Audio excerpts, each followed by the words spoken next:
What's up, cool cats and kittens? Happy Wednesday and welcome back to another amazing edition of Musicians Hangout with your hosts, Crash Fistfight and Maxine Maxwell.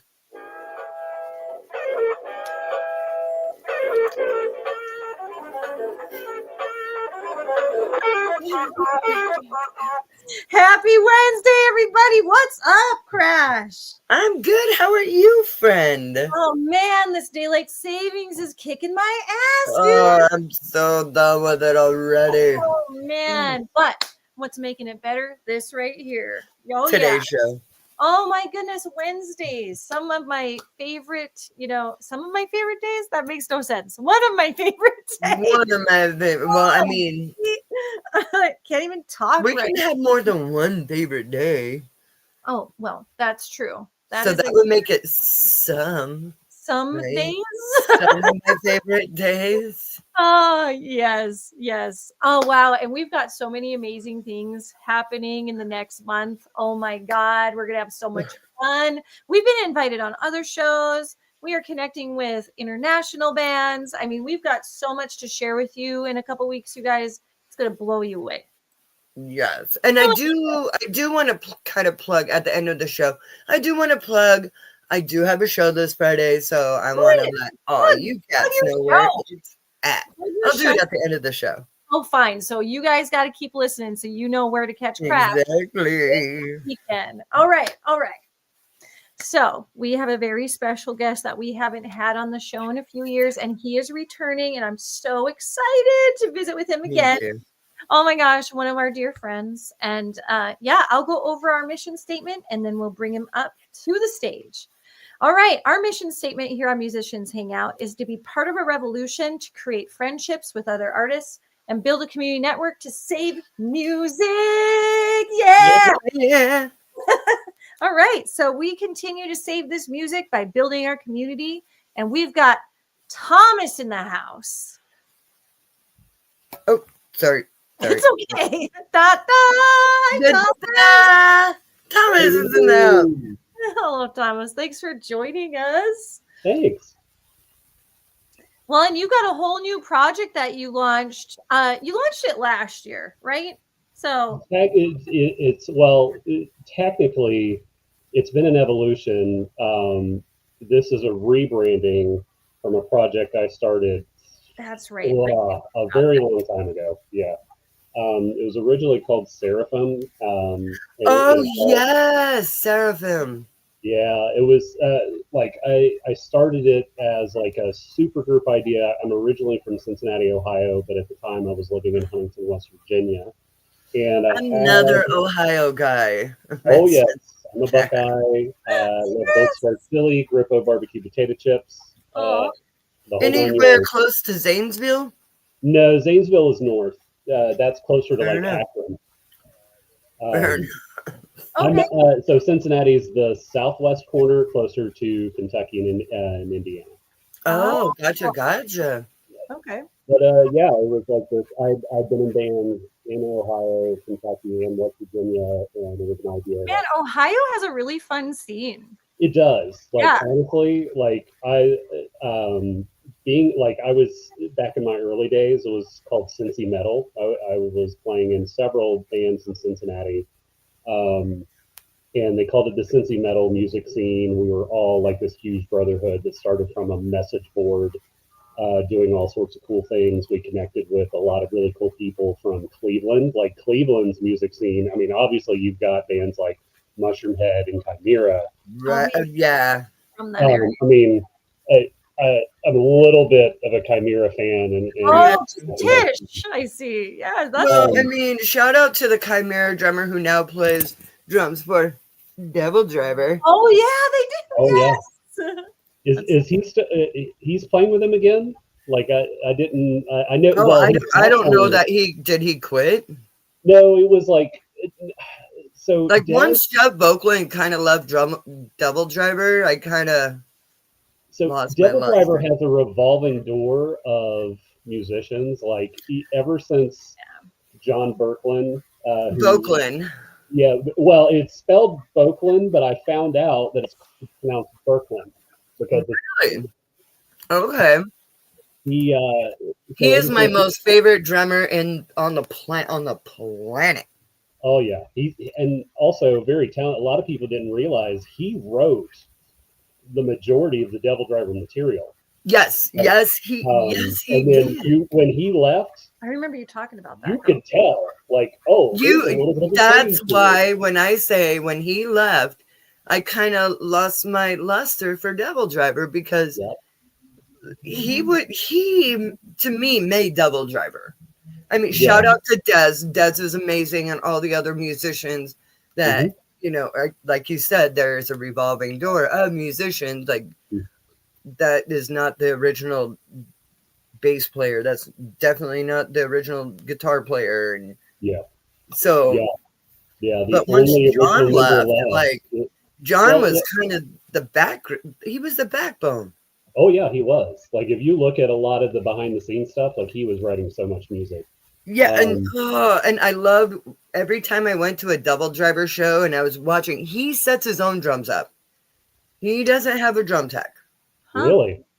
Nope. He prefers to set I up his haven't own seen him stuff. since he started Bad Wolves. I unfortunately have not got to watch Bad Wolves live, but I think also I haven't seen Bad Wolves live. I don't really care for Bad Wolves.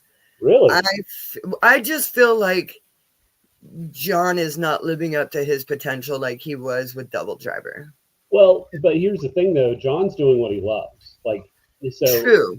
It is like Bad Wolves is his band. Like when he started when he left Devil Driver, he started it, and it was like, you know, in his mind, like, you know what, I've been doing this crazy, hard hitting, nonstop, kick you in the face music for so long. Not that he's like toning it down. I know, but you know what? Purpose. Sometimes his drums just hits the girls in the right spot. I'll take your word for it. And Bad Wolves just doesn't quite get you there. You know what I mean? Reflecting as a musician, though, I can get how as you grow older, your style changes. You know, like I respect that if you're changing it up a little bit. Yeah. Yeah. And I respect Bad Wolves. Don't get me wrong. I respect them. I am a huge fan of Doc Toyle. The lead guitar player from that. Like, I mean, I've been on his podcast. I've got to meet him a few times. Actually, I got to see him at NAMM. And nice. With him for a little bit. I love Doc. Doc is a huge inspiration for me. Yes. Multiple aspects, but I'm a big fan of his. I was like a huge God Forbid fan. Saw them 2 or 3 times back when I lived in West Virginia. So, That's cool. yeah, but yeah, I get it. But I guess back to the original piece. Yes. I was having lunch with my wife, and she was like, "Hey, if you could create a band and pick members from all the different bands that you've been in, who would be in it?" I was like, "Oh my God!" Like I would get, Wayne from Crowning Apathy, from Kentucky. I would get Justin from when I was in Cinematic. I would get AJ when I was in, when I started this band in West Virginia, and I started like talking about all these ideas, and then I was like, wait a minute, like it's the virtual age, like why can't I do it? And I went and so like I got this idea, talked to everybody, and was like, hey, let's start this band, and they're like, yeah. Went and got like the cheapest thing of Pro Tools possible. Got had a used MacBook. Taught myself how to use Pro Tools. I got Easy Drummer. Nice. And I started writing music, and I would like come up with these ideas, and I would kick it off to the different guys, and what I started, and there was a couple times like, hey, let's all meet up. Yes, we're in all different states, but like, let's pick a weekend. Let's all meet at somebody's house, either mine or somebody in Cincinnati or whatever, and let's jam and like let's work on some stuff. It always fell through. Like, and what I found out, 90% of the music that was being put under this was just being written by me, and I was the main person contributing. Then I got an opportunity to relocate to Seattle for my job. So relocated to Seattle, really looking forward to get into the music scene there because, I mean, I'm a kid that grew up in the 90s, of course. Yeah. I know about grunge and, all that stuff. But We had a lot going on back then. Oh yeah. But also, like, so I kept trying to find members. Like, I'm continuing to write music. I really not a, wasn't a vocalist. Hey, let's find a vocalist. Let's find a drummer. And I would meet a couple people. And sorry, my daughter is trying to Facebook call me all of a sudden. But okay. So I kept the musicians I was reaching out to, like, they were really flaky. Like, they just weren't interested, or they just weren't digging the music. Yeah. And I got to see a band Within the Ruins, and I saw them at what was the old club near the Soho district, something 7. Studio 7.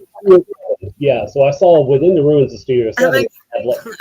The VIP had the VIP things with the meet and greet, and we got to watch them, do sound checks. And I'm hearing 3 guitar parts, but only seeing 1 guitar player. And I'm like, So when they got done, we're all meeting, and I'm like having this little conversation, whatnot. Everyone's like, "What's your favorite Tool song? How do you hold a guitar pick?" And I'm like, "Hey, I noticed, there were 3 guitar parts going, but there's only you, and I see this huge rack. What's going on?" And the guitar player's eyes lit up. He's like, "Oh, come with me." And he took me up on stage and literally walked me down, like, we create backing tracks, and here's a click, and this is how we split it out, and what we do. And I was like, "Oh."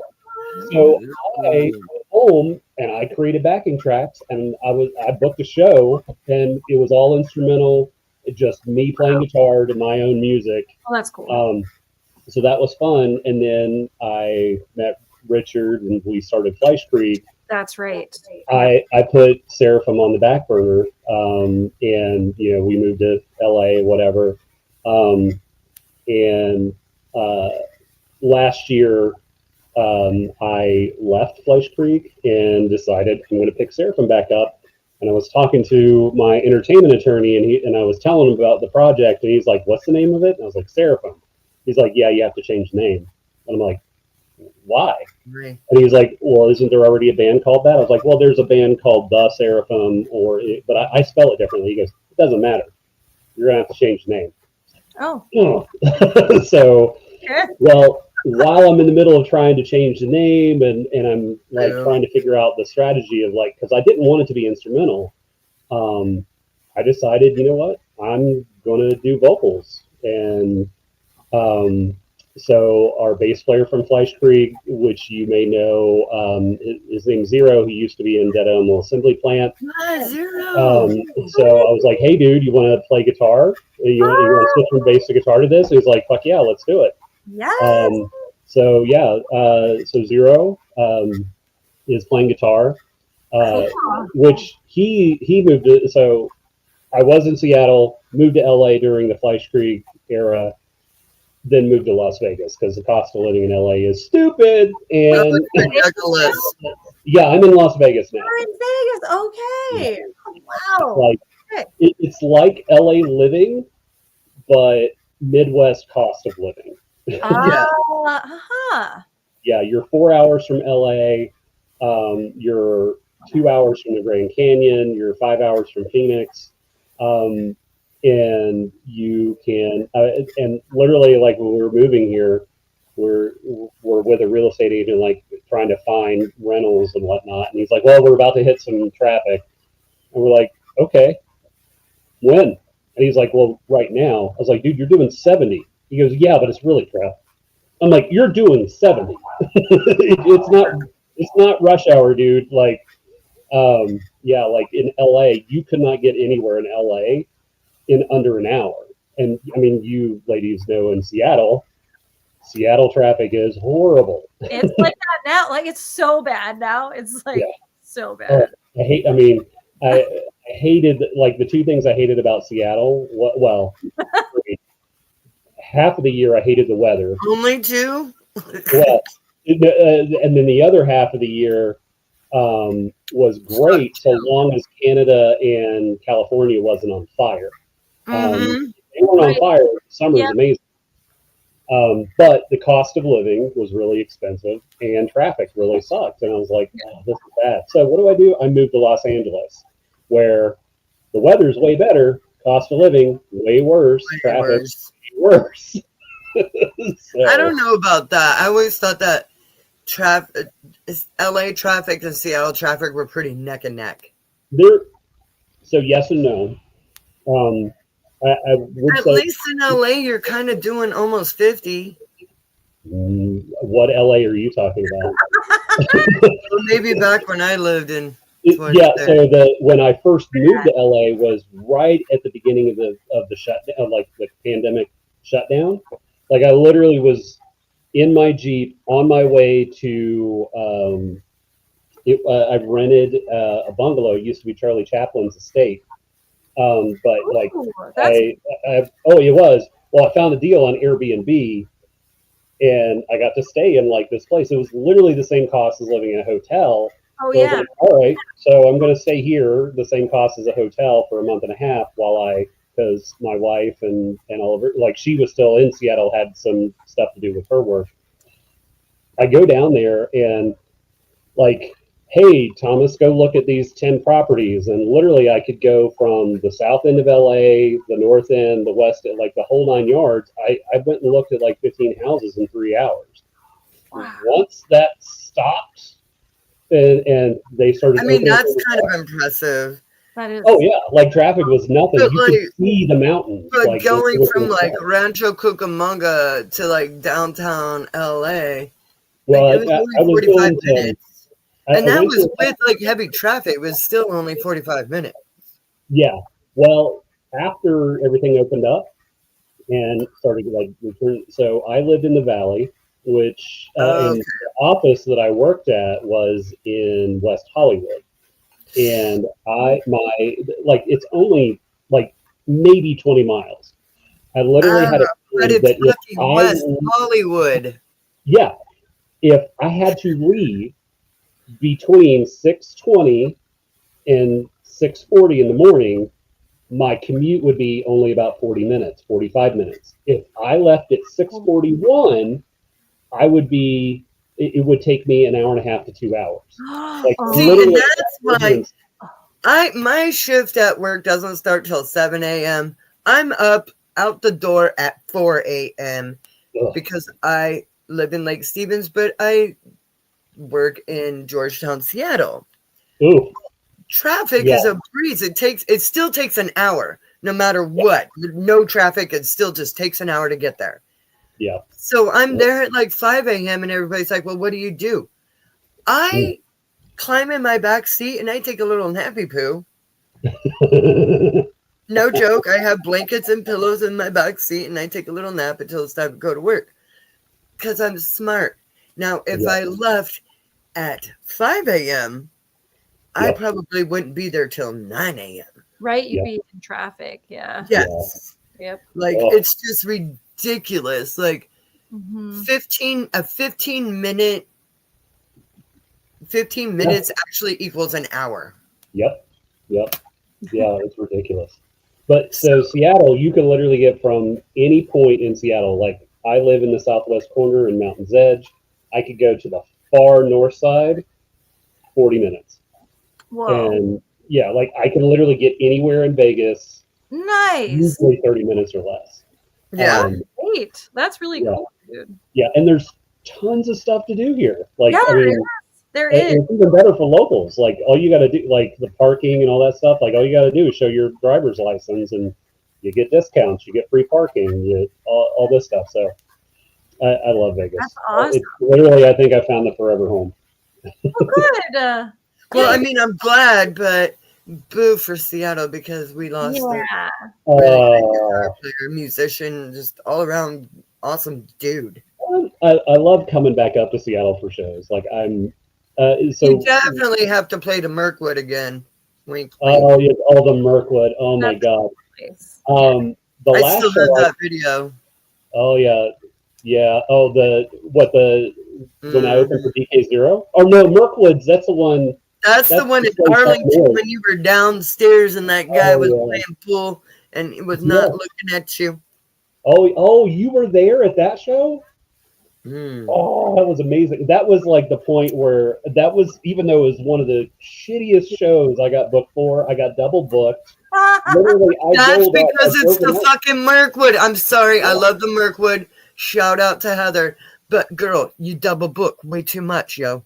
Yeah. Well, That's happened to Maxine and I on several occasions, and we ended up having to play like a 4:00 show because she double booked us like 3 times. Yeah, I mean, I drove that hour and a half to get up there. I walk in the door and I see bands setting up, and I just go up to the stage. I'm like, "Hey, how's it going?" And they're like, "Who are you?" And I'm like, "Hey, I'm Seraphim. I'm playing tonight." And they go, "We don't know you." And I'm like, "Dude, hold on." I was like, "Where's?" I think it was Josiah. Josiah Anderson. Yes, I love him. Oh my God, he was one of my roommates at one point in life. Oh, Josiah.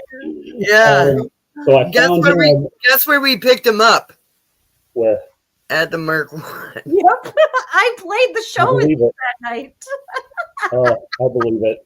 Yeah. We brought him home that night, and then like a year and a half, 2 years later, we finally got him out.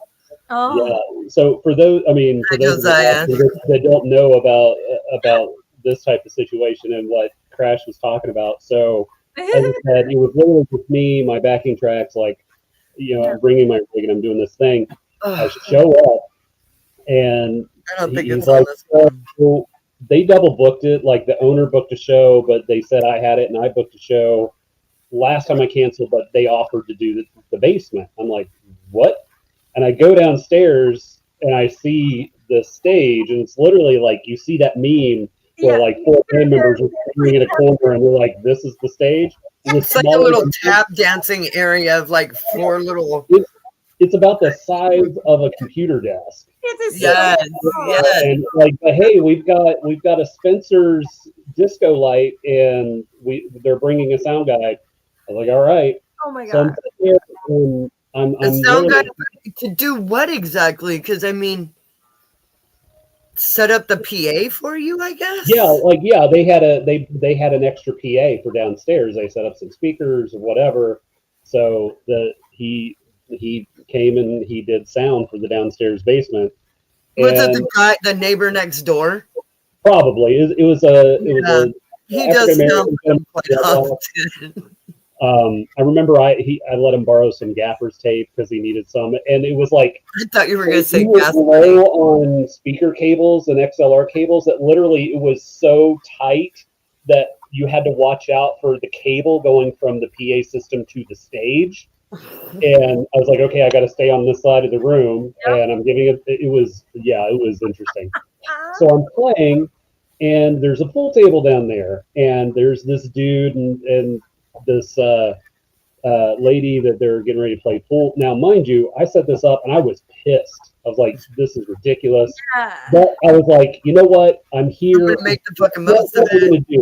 I might as well do this. Who cares? And I was like, you know what? The people downstairs are going to know I'm playing because I'm completely wireless.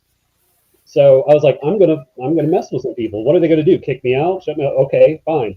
So this dude, he starts like pulling, doing the balls, and he's racking them or whatever. I was like, this man is not paying attention to me. So I went up to him, and his girlfriend and I are locking eyes, full on like, like making all these motions, completely clueless. And then he backed into me, and I was like, oh, hey, dude, what's up? Oh my God. I'm sure there's like a video of it on my Instagram or something. And then you're like, this kid, he had no idea what was happening to him. I left with his number. We've been married 3 years now. No, I'm just kidding. Like I walked up, like, I'm wireless. I walked up the stairs while they were doing changeover for another band. I was standing on the bar. I stood up on somebody's table, like, hey, no, you're paying attention to me.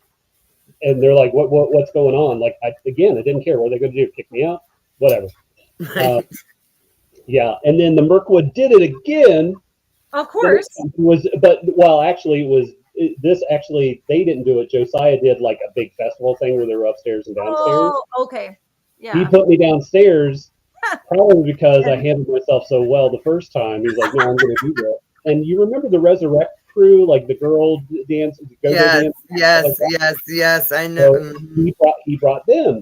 And there was a new girl, like, because she had played, like, they had done that with the DK0 show. And there was a girl there, and they're like dancing around doing whatever. And I'm, and it was actually pretty crowded. But again, I'm wireless. I'm going to go around and I'm going to interact with people while I'm doing this. So I've got to engage because it's not like I have a singer. So, and this young lady had a dog leash with a chain. I was like, hey, and I just grabbed it and drug her over to the other side of the bar where this woman is. I was like, no, now you dance here. And I grabbed her out. All right, here, let's go this way. Like it ended up being this whole, like, again, what are they going to do? Kick me out? I know.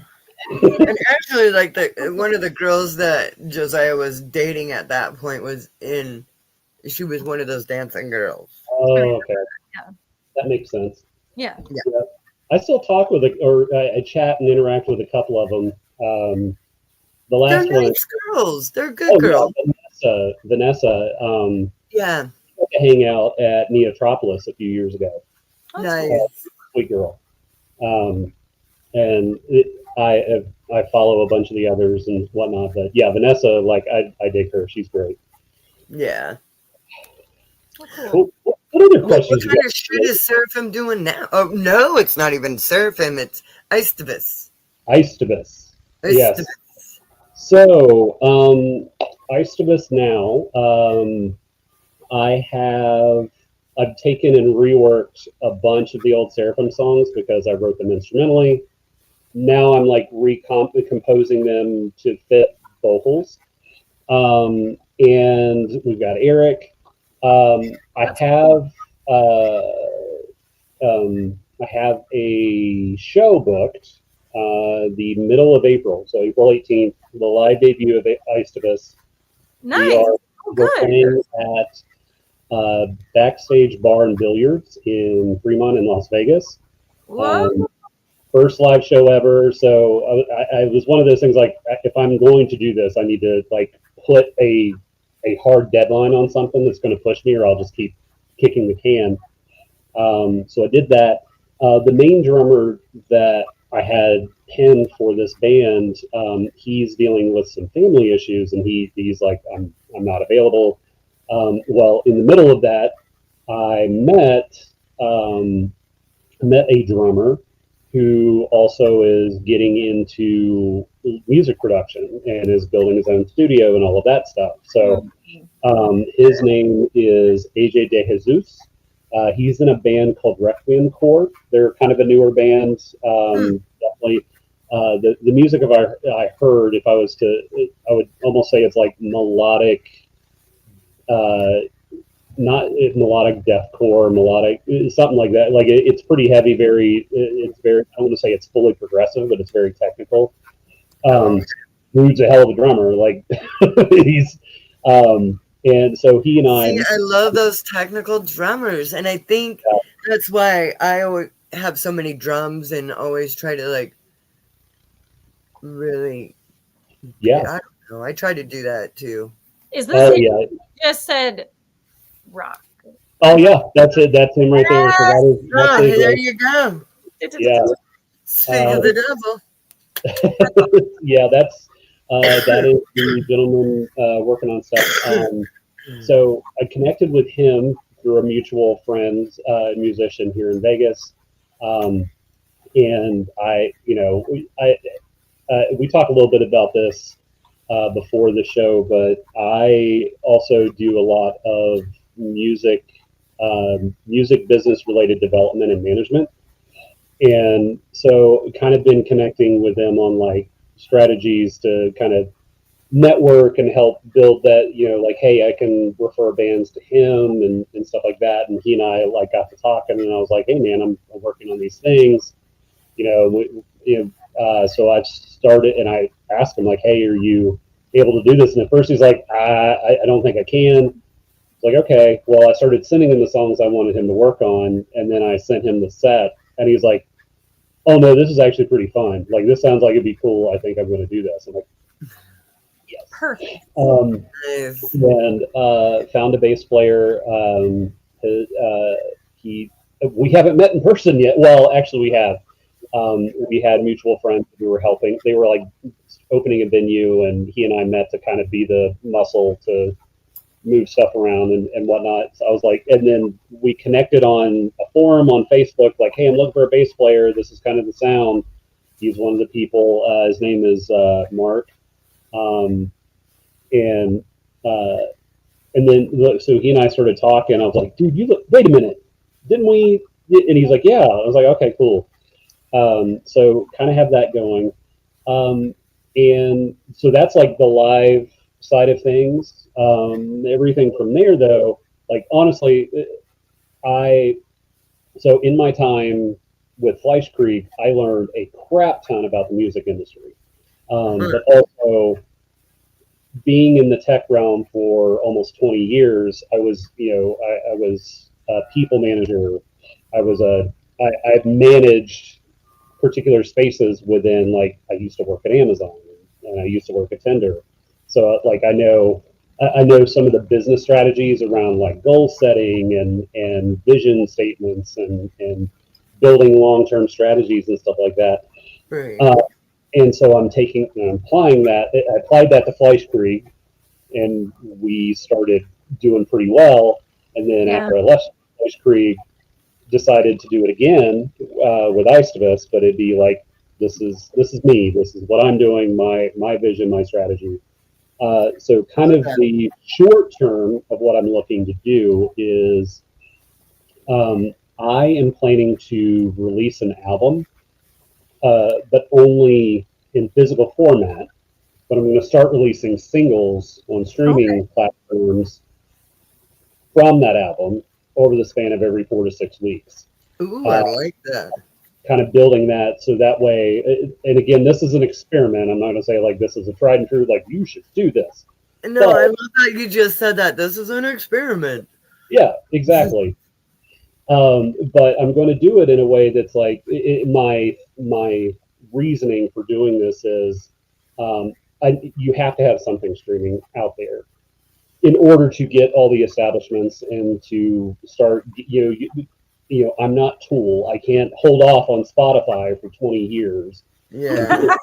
Right. If I'm an independent, you have to have something out there. But if you produce quality content regularly, people are going to continue coming to it, and they're going to want more, and they're going to want more sooner.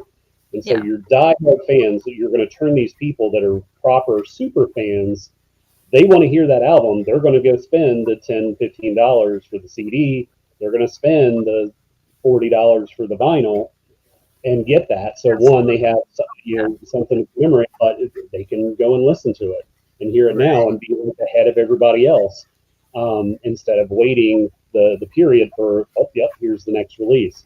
So that's kind of my idea with that. I think that's a really cool concept. I think it's going to work out really well for you.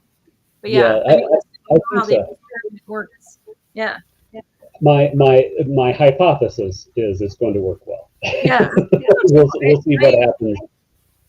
I'm right there with you. Yeah, I think it's. Yeah. But I am. So I currently have 4 songs that are like, I've got the lyrics written, all the music's good to go, and I've already sent those songs and started getting like the music tightened up. But one of the, and then I've got a 5th song that's a little bit further.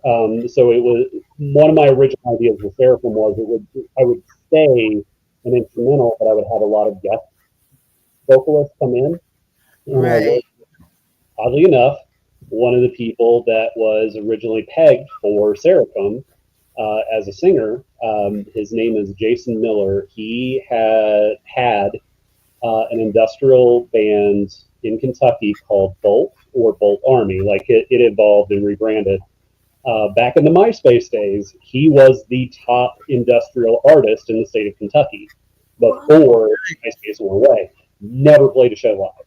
Like he literally was in his office with a mixer and Fruity Loop or Acid Pro or whatever. He would write this music and do some rough stuff, and then he would go into a studio with his music, and they would do the vocals. They would go ahead and do the mix and master and kick it over to him, and it was like amazing stuff. And I went to him and was like, "Hey man, do you want to be a part of this?" So I sent him the idea of the song. Under Seraphim, it was originally released as "Take What You Give." That was the name of the instrumental title. And he took it and he reworked it, and we're rebranding it to a song called Dirty Vessels. He sent me rough vocal tracks of what he was wanting to do. That sat on a shelf for the 3 or 4 years I was with Fleischkrieg. And then I went to, like, I really want to get working on this. And I pulled up Dirty Vessels and I listened to it again. I was like, holy crap, this is amazing. And I contacted him, was like, hey, dude, here's my new vision for what I'm doing with this.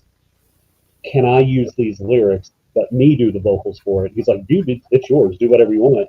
So literally just finished the tracking the vocals for it yesterday. And it's with AJ right now. He and I have like been messaging back and forth, like, okay, we're almost here, almost there. And then at some point we'll like get in and like act like we're just getting the rough, like, yep, these are the parts, this is where it goes. But I'm looking to release Dirty Vessels next month. Either like the week before or the day of the show that EISTIBVS is doing. And I'm also doing a music video for it too. So like I've already started outlining the music video. It's going to be very guerrilla, but I've started like learning all the, like, how do I do video editing and all this different software and taking that stuff. So that's a whole nother fucking nightmare. Oh, it is. Yeah, I watched Richard do it for many years. I know it's a nightmare. So now I'm like, you know what? I'm going to start doing this. I have connections with people. Like if I really want to get a music video tomorrow, I'm really good friends with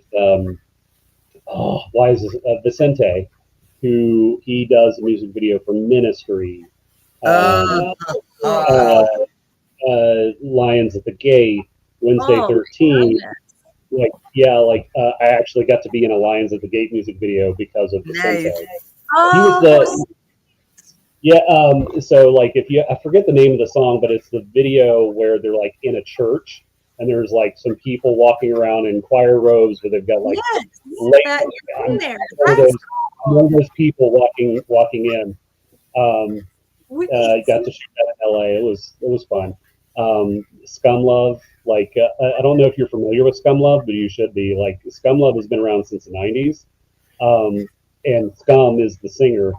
Yeah, love that dude. Like that dude is so amazing. I've been in his music video for his cover of Turbo Lover because Vicente did that. So if I really wanted to all right, I'm going to do this, but I also know kind of some tips and tricks on, you know what, for this, I think I'm going to do it. And thank you, Apple, for creating some really good products that I can own and still get some kind of stuff. But so I'm looking to shoot a music video, release this, the whole 9 yards in April.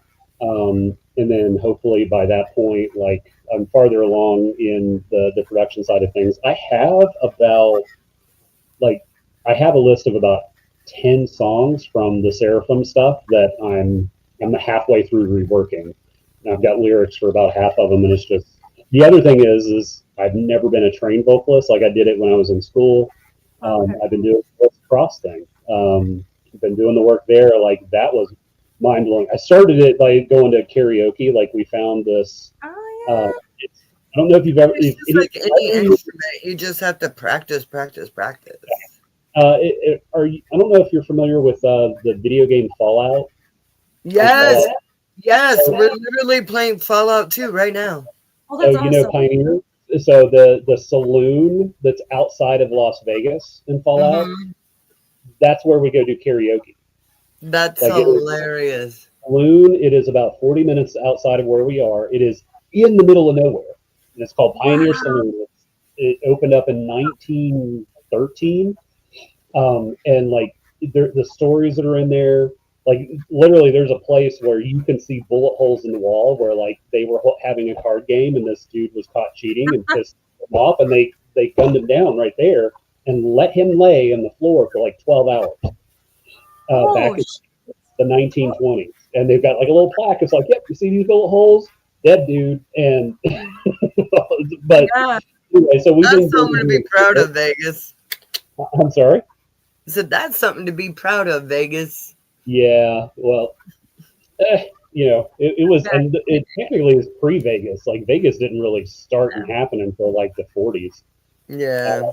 But so I've been doing karaoke, and I was like, yeah, I need some work. And even Eric was like, dude, you're going to need to do some work here. I was like, all right. So got hooked up with Melissa Cross, which I don't know if you're familiar with her.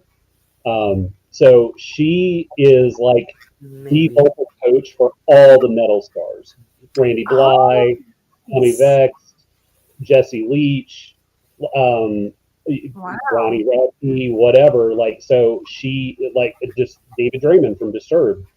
And so she produced a series of DVDs back like 10, 15 years ago called The Zen of Screaming. And she's a vocal coach and teacher, but also she's huge into vocal science. And she literally learned scientific ways to train people to be able to scream and growl and do those vocals and not hurt yourself. Yeah, I've read about that. Yeah. So yeah, like I think she was even on like Vice, like they did a special on her or whatever. So she has a series, like you can go and purchase it online and you get access to her Vimeo, and it's Speak, Sing, Scream. And I'm almost done with the sing part, and I'm about to start the scream part. But literally, the speak part is, hey, this is how you breathe. This is how you, and then like, and it's not like speaking, but like does it in a way that completely changes your mindset with how you're singing and being like not being mindful of how you're singing, but like it does it in a way that you connect it in a different way. So like he has a thing like above the pencil. When you're singing and when you're talking, you need to think that the air that you're doing and how you're directing it is like if you have a pencil between your mouth, it's going up, not down. Because if you direct it down, you're constricting the vocal cords. Oh, yeah. If you bring it up, because singing, speaking, all of that stuff, a lot of people think it's coming from your vocal cords. It's not. It is a tiny little bit of effort based off of the resonance coming from inside your mouth. And it just blew my mind. And literally, like, I started this about 3 years ago. That makes sense because, where does whistles come from? Like your mouth. Yeah. So the thing that she does is she's got like a little tiny like wheel thing where it's like where it makes like a little noise, like a music box, but you can't really hear it, but she sticks it on top of her piano and does it, and it's super loud. And she's like, that's the concept of singing and vocals is you're making a little bit of sound, but it is the resonance within and the acoustics within your mouth that is projecting it. I'm like, oh my God. So it blew my mind. Last week I sang Music of the Night at karaoke, and it was amazing. Like I'm doing some Michael Crawford shit. I was going to ask, like, what are your go-to? What do you sing? Like, oh my God, not what you would think. So like the first time we just heard those karaoke once, and we get down there, and it was me and Eric Zero. We go down there and with our girlfriends, and we walk in, and it's like, it looks like a country bar in the middle of nowhere, and they were doing karaoke.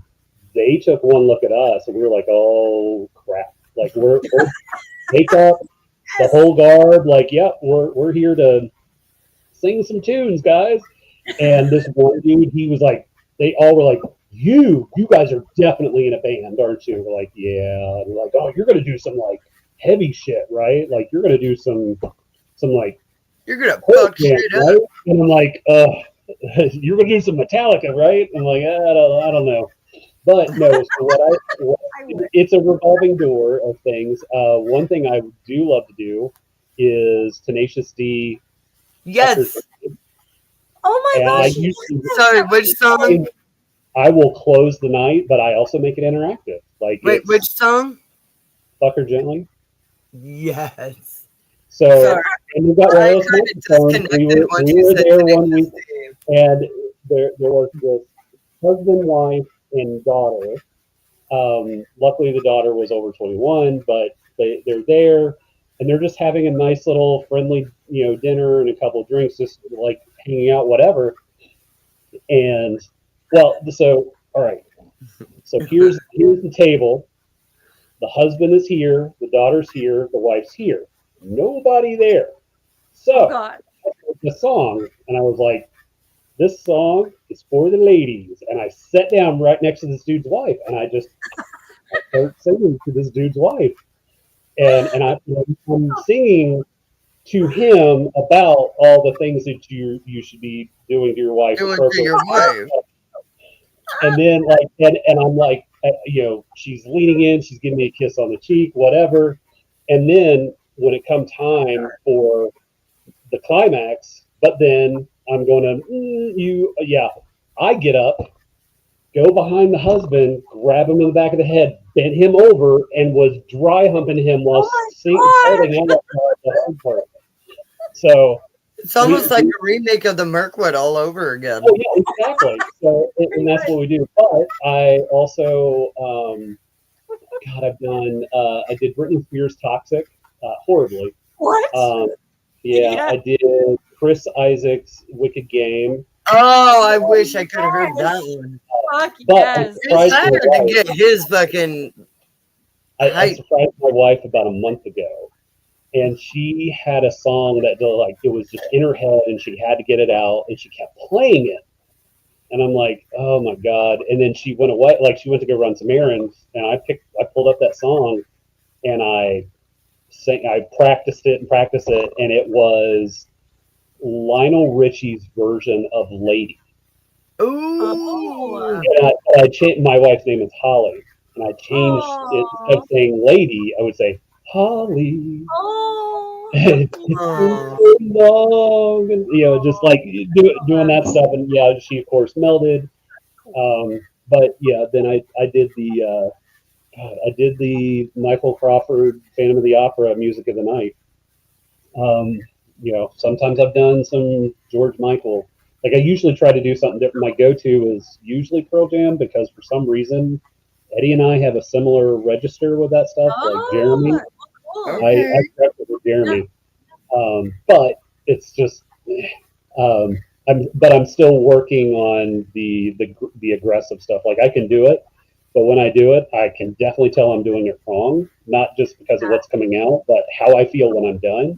Like I can't talk. It's like my voice is. I did some aggressive stuff on the tracks for Dirty Vessels last night, and after I got done with it, it's like I couldn't speak for about 15 minutes. But Melissa Cross even has little tips about like how to recover your voice and things like that in a very short period of time. I'm like, ugh. But anyway, those are the types of things I do and sing when I go in karaoke. And I'd love to check her stuff out. I haven't had vocal lessons in over 20 years, and it was really helpful. But I was also singing, more like classical style music in a college choir. So much different exercises. But I still apply a lot of that to what I do. Some of the techniques that she shared help with the singing and drumming that I do. But, it would be interesting to get that little extra tweak for metal in general. Yeah. Oh, yeah, absolutely. It's melissacross.com, and she's got all different sorts of offerings. I think like the one package I was talking about was $200, but it's 9 lessons. It's 3 lessons for speak, 3 lessons for sing, 3 lessons for scream, and it comes with vocal warm-ups. I recognize this chick. Yeah. Okay. Yeah. I've seen some videos. Vocal warm-ups. They're not like your normal like me or anything. It's you're doing vocal exercises. Oh. And it's these different things of like, hey, you're going to do Z's. And you just go Z, or you're doing different exercises to loosen your jaw and your tongue. And but like if you listen to the vocal warm up, if you haven't taken her class, it will make no sense to you whatsoever. Like because like, all right, now you're going to do the wiggy wiggy woos, or you're going to do the first doorbell, and you're like, I don't, and it's not. Yeah, exactly. Like every time I go to do the vocal warm up, I've got the timestamps for each of the exercises, and I go back to that lesson. I'm like, all right, at 52:50, it's the wee yeeps. The wee yeeps. All right, we're going to do that. And I'm picturing you in your full stage get up, your makeup, your regalia, and you're doing this with your contacts in. I can't. I honestly, like, I can't wait. Like, I'm gonna be backstage. Like your full sclera contacts is. Oh yeah. Like every morning, like so the first thing about the speak exercise is she goes about these things, these exercises of understanding how to breathe, and she does it in a way where she connects it to buzzwords. So like I told you about above the pencil, and she's got another thing called angel wings, which is talking about the floating ribs and how when you breathe in, that's where the diaphragm is, and you only expand the floating ribs, and she calls it angel wings. You're that's out, they're back in. I remember learning about that, but that's a cool term. Yeah. And so like there's a whole regimen that I go through every morning. She's like, you are going to do this every day for the rest of your life. You get up before you say a word, you do this thing, it's 3 minutes, and you do these exercises. And then you not, I don't want to say homework, but it's like you notice you are talking differently to people.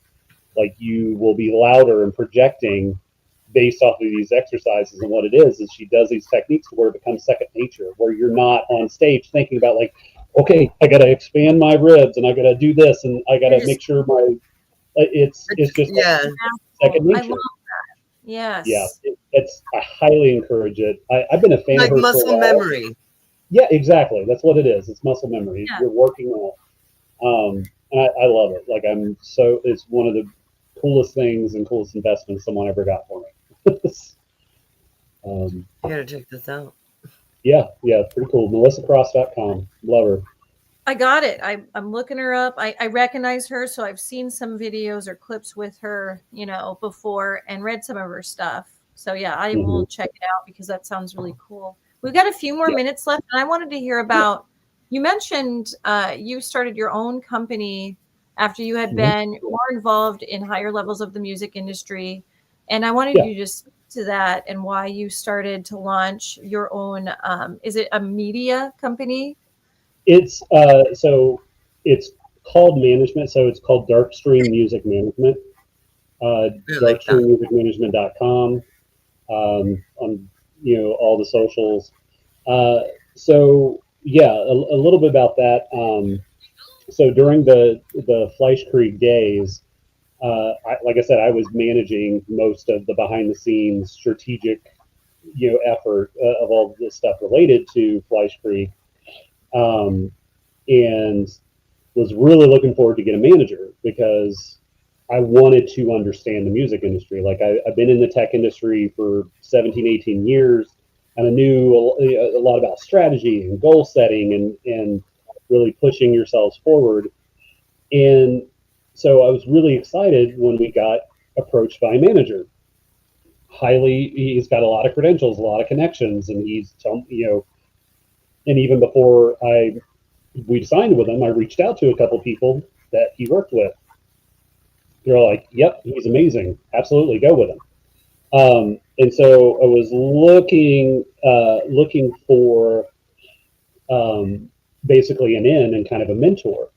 We signed with him, and we start going through some things. And within a couple of weeks, I'm like, all right, so let's start talking about this. He's like, oh, just watch me, and you'll see how things go. I'm like, all right, well, when are we going to start talking about strategy? And I want to have like weekly business review meetings and talk about where we're at. And he's like, no, we're not. You're crazy, Thomas. We're not doing any of that stuff.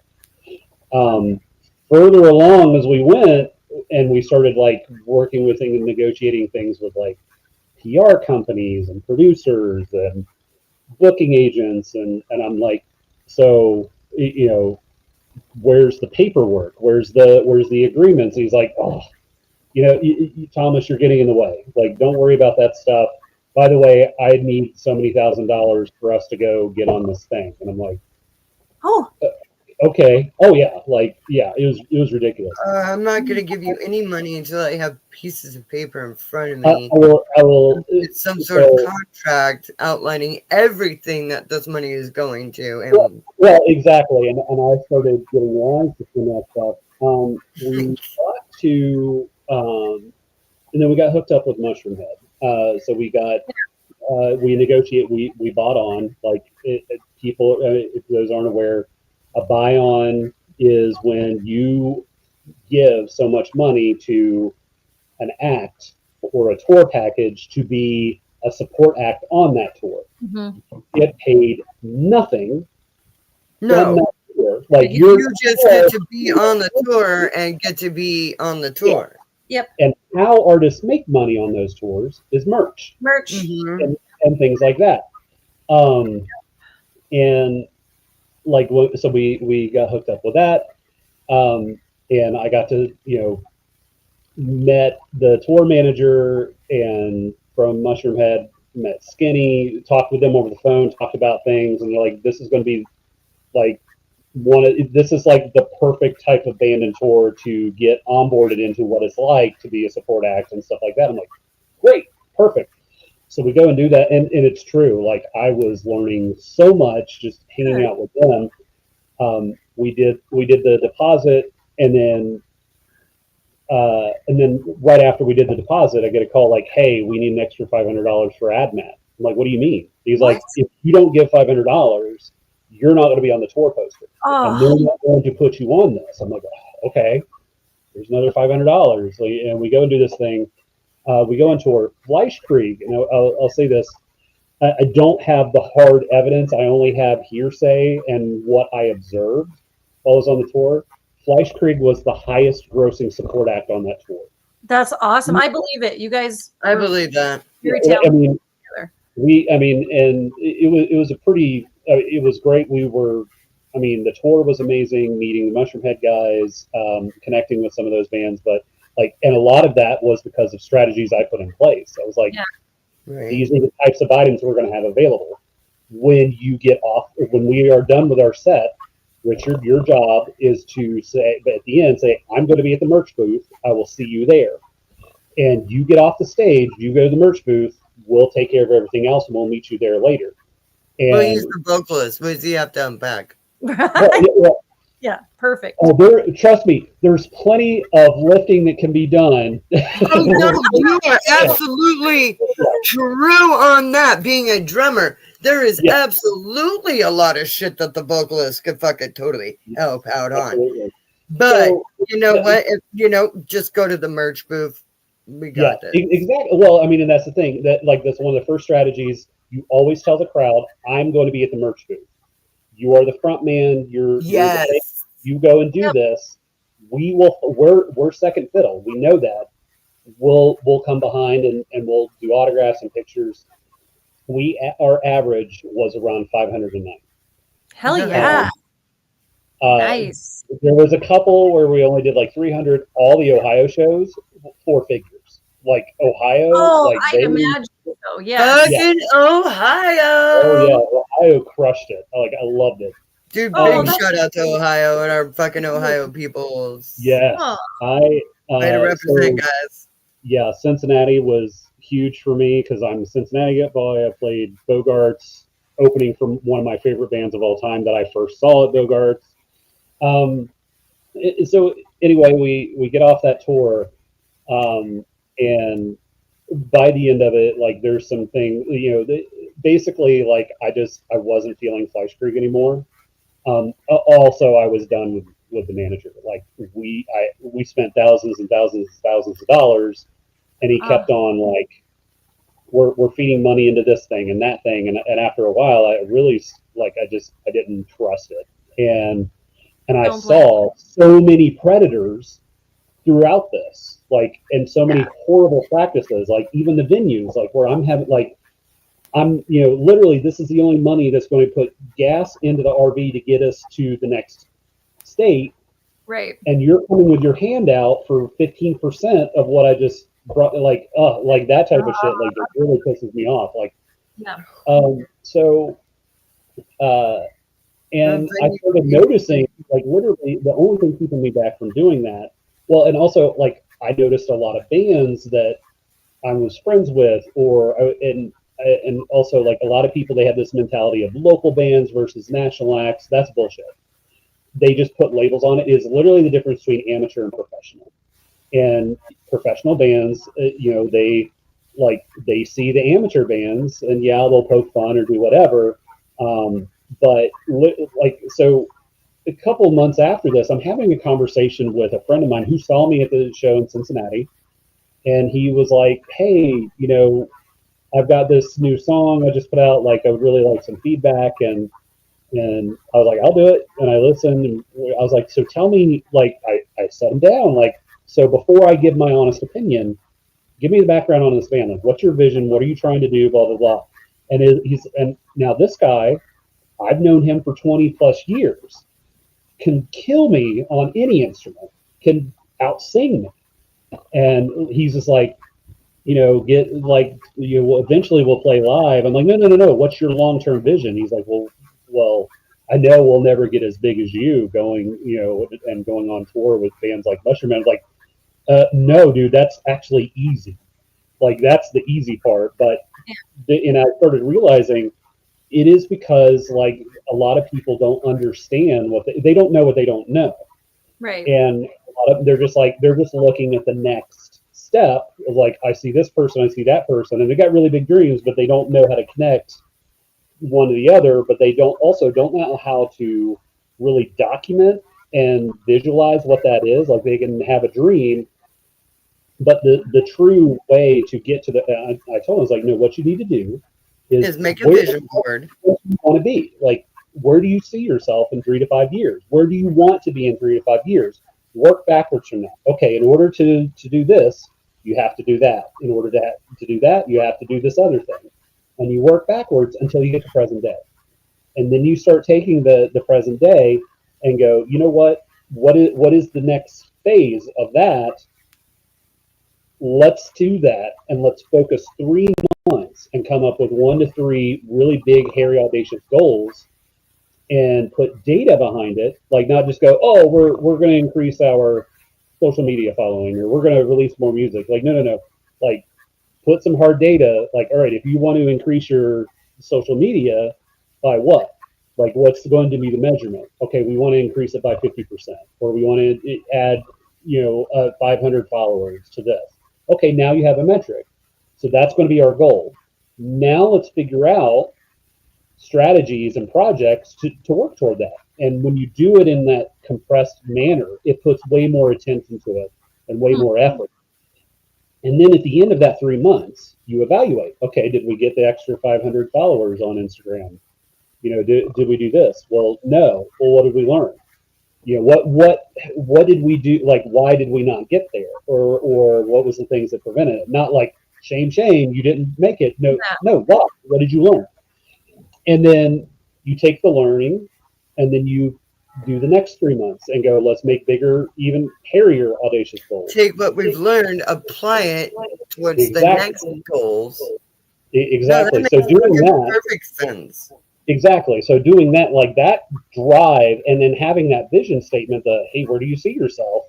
Whenever you start working toward your goals and your strategies. Vision boards are very important. Oh, they are. They're very important. But also, the first question you should ask yourself when you have an idea, like another thing, as an artist, you really want to get to this thing. What's your end goal? Something, like, you get to a point where you get a little bit exhausted, or like, hey, we're only here, and someone goes, oh, hey, you could go and open up for Trapped, which, I mean, that's a whole other joke right there. But hey, do you want to go and open up for? Do you want to go and do a show opening up for Trapped? And you're just like, well, fuck yeah, like, that's a national act. Let's go and do that. But when the first thing that you should do is go, how does this align with our vision? One, is Trapped remotely in the same involvement? Is their fan base going to be involved? Like, is this going to align with what you're trying to do? And if the answer is no, you're just stopping to smell the roses. You're doing something that's cool. I was going to say no, but it does look cool in your resume. Yeah. Yeah. Having I opened played for at the Comedy Trump Dome. Has it helped me today? Heck no. Huh? Sorry, I don't like that band, and when I saw they got kicked off of that tour, I was so happy. Yeah. So I literally, a really good friend of mine is so he's like a multi-award winning engineer and producer. Like the dude has over 100 billion streams under his name. Wow. Got in Flame Wars with the singer from Trap. Like the singer from Trap came to him and started attacking him online. I'm like, oh no, dude, no, not in my backyard. So anyway, so I had that conversation with that guy, and I was like, no, this is literally what you need to do. And then it clicked with me, like all it is development and managing those things. The other side is connections. I'll figure out connections and research. So I started doing a crap ton of research. Like, how are you set up as a band successfully? Is it set up as a business? Are you set up with PROs? Are you set up with neighboring rights and song trust? How are you doing your revenue? How are you doing your split sheets? Do you have the right social media presence? Are you updating your content regularly? And templatizing. Like I've created templates, I've created guides. So I created Darkstream Music Management, and I've got a bunch of different options available, like offerings, where it is like, hey, if you want management, you need to be making X amount per month on your own, strictly from your music. And depending upon what I'm doing for you management wise, if you're not making that, you're in the development phase. If you're wanting like full bore, this is, you're wanting the strategy, you're wanting the meetings, you're wanting the metrics, and you're wanting the effort of building your website, keeping these things updated, it's this much per month or that much per month, depending upon the level. And if that's too much, then what I do is I offer consultation services where it's like, hey, if you want to meet with me once a month, twice a month, 4 times a month, depending upon that, it's X amount of money. But when you get that, I'm also giving you all my templates and guides to do these things on your own. So and my base rate when it comes to the consultation is $50 an hour. But a band's like, you know what, I can't afford that. I can't afford the $500, $700 to do all this other stuff where it's going to be big bang. But I'm hungry and I want to do these things. Mm-hmm. Okay. If you pay for the consultation, depending upon the frequency per month, you pay that. I give you access to these templates where it helps you define and figure out what your vision statement is, helps you work backwards, helps you figure out what your first goal should be. Also templates around, is your website optimized? Are your streaming platform information set up the way that it should be? So like your Amazon Music, your Spotify, your Apple Music, your YouTube, all of the branding content should be up to date and the same. But when I go to somebody's YouTube where their profile picture is from a video that they did 3 years ago, and then I go to their Instagram and it's like a personal photo, and it's like, and their bio says, yeah, we're really cool, you should check us out. Like, no, so giving them these templates for them to self-service themselves, and then once a week or once a month or whatever, we go over it. Like, okay, here's what you come up with, and then I provide feedback and give consultation and mentorship to coach them to go to the however they want to go from there. And then the other thing that I'm working on right now is I'm going to start building like an actual training, like a subscription model of like, hey, if you spend X month a month, you get access to all of my online training where you can learn all this stuff on your own and do that. So that's kind of the thing I'm currently working on. That's cool. So that's my music development and management. I will say I have to legally say I am not an agent. So okay, gotcha. Right. Okay, that makes sense. One of the things I did learn is in certain states you are not allowed to basically double dip. So like some people want to create like like, hey, I'm going to be your booking agent, I'm going to be your manager, I'm going to be your PR. You can't do that. And also the term agent has a whole other level of legal stuff involved with it, Okay. where you have to get licenses and things Right. like that. I'm not. You could be a consultant, though. Exactly. I can consult you and give you advice on how you can book your own shows, or I can help you find a booking agent for you, but I can't book the shows for you. Right. So, like in California in particular, they have a hard law. It's like you can't. Dude, they want a freaking permit for everything. Yep. Everything. You're only allowed to wipe your butt in one direction and no more than 2 pieces of toilet paper. Oh, see, in Rancho Cucamonga, we get 3 squares of toilet Oh, you paper. get 3 squares, okay, but you guys have to pay the extra sanitary tax for that, though, Yes, right? yes, we do. Oh my goodness, Thomas, that's so awesome that you took all of that knowledge from just your experience and now you're helping other musicians with what you've learned and what you can hone in And like helping yourself too. Yeah. You're honing in on a lot of expertise that you've built. So that's really cool to see. Thanks. I appreciate that. And a wise man says, high tide raises all ships. And I'm a firm believer in that. Yeah. And like, if you go to my website, I've got like my core values of this is the core values of this. Number 1 is artist first. What is it the artist is wanting to do? Making sure that you're working for them.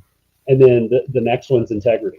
Like, I want to make sure that people feel safe and know that I'm honest with them on what I want to do. I'm not trying to sell them on any scam or anything like that. Like, I actually had an artist that was like willing to, like, if I didn't do an upfront cost, he was like, the first $10,000 I make is yours. I'm like, no, I'm not doing that. Whoa. Like, I'm like, no, I was like, it's not that I don't like, hey, we can figure something out, but I'm not going to do that to you. Like, I'm not going to, like, no, that's not ethical, and I'm not about that. Like. You know what it's like. You've been there. You're not a shark. Exactly. I love that you're focusing in on integrity too, because we need a lot of that in this world. We do. Yeah, exactly. We definitely do. Well, Thomas, we are out of time, and it's been lovely. So, Likewise. yeah, last time you were on the show, we did 2 hours, but now we're an hour show. We did go a little bit over, but we want to hear all about. No, we're so fluid. We are. We fucking want to hear what you have to say. We are trying to want to too. stop listening to what you're doing because it's so good. It could be so helpful for your music and ours. So yeah, we want to get that info out there. So yeah, absolutely. But and speaking of info, I have some info. Just a second before that, I wanted Thomas to plug where we can follow him and where to find him for all of his business endeavors. So we'll put that in the chat after the show. Yeah, absolutely. So my management and development stuff, it is www.darkstreammusicmanagement.com. I have YouTube, Facebook, Instagram. I have all those things. I think the only thing I don't have is like Twitter and TikTok for that. But you can go to that website. It has all the information on where you can find me.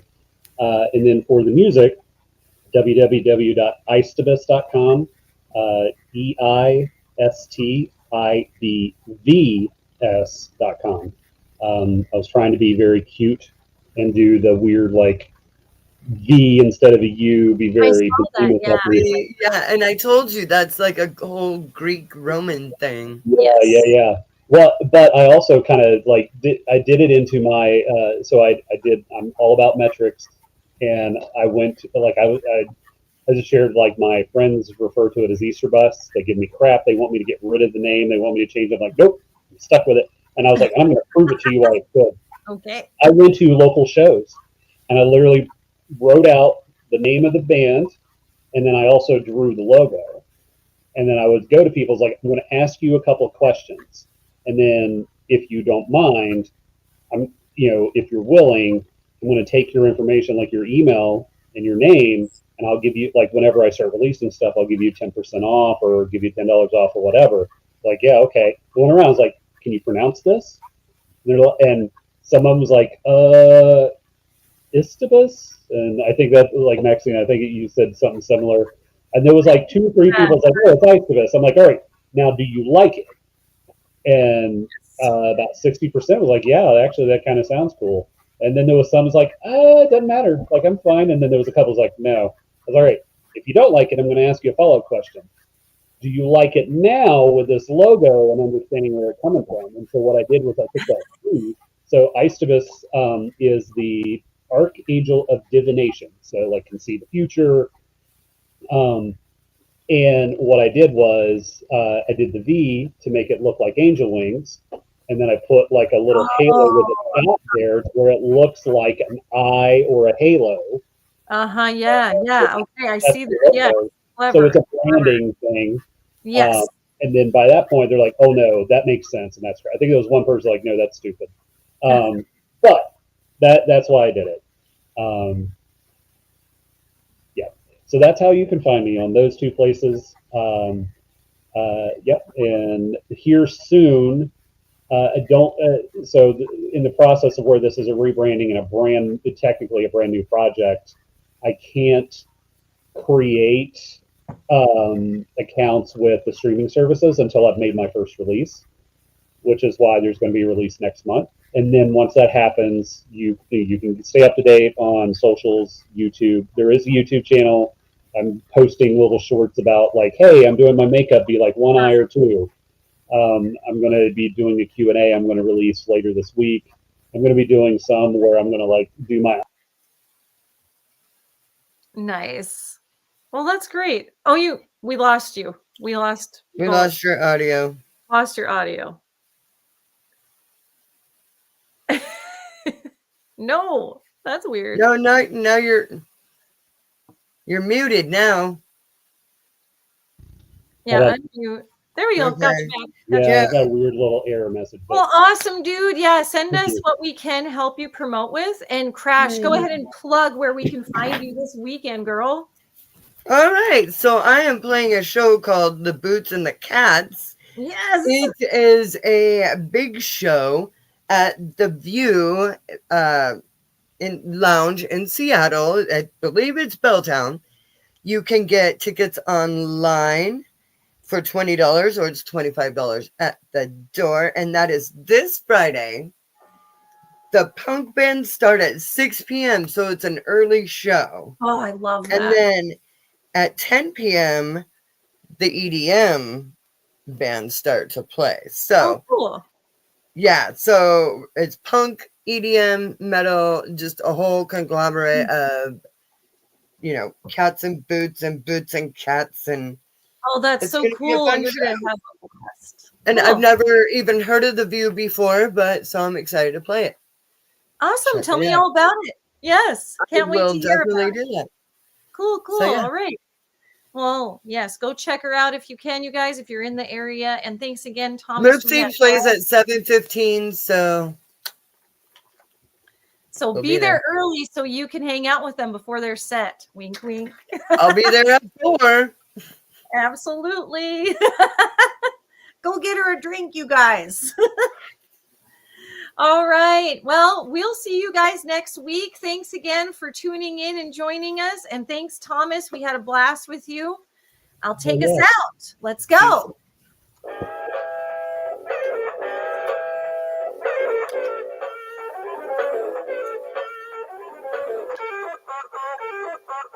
Stay safe, everyone, and keep rocking out there.